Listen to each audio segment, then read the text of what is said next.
ప్రధాని నరేంద్ర మోదీ నేటి నుంచి విదేశీ పర్యటనకు బయలుదేరి వెళ్లనున్నారు. నేటి నుంచి ఈ నెల 18న వరకు వివిధ దేశాల్లో పర్యటించనున్నారు.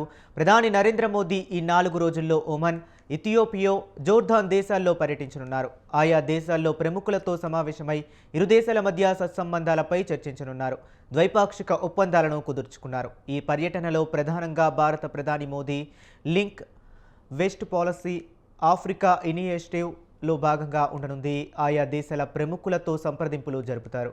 ప్రధాని ముఖ్యంగా ఈ పర్యటనలో ఆయా దేశాలతో భారత్ ఒప్పందాలను బలోపేతం చేసుకునేలా పర్యటన సాగించనున్నారు.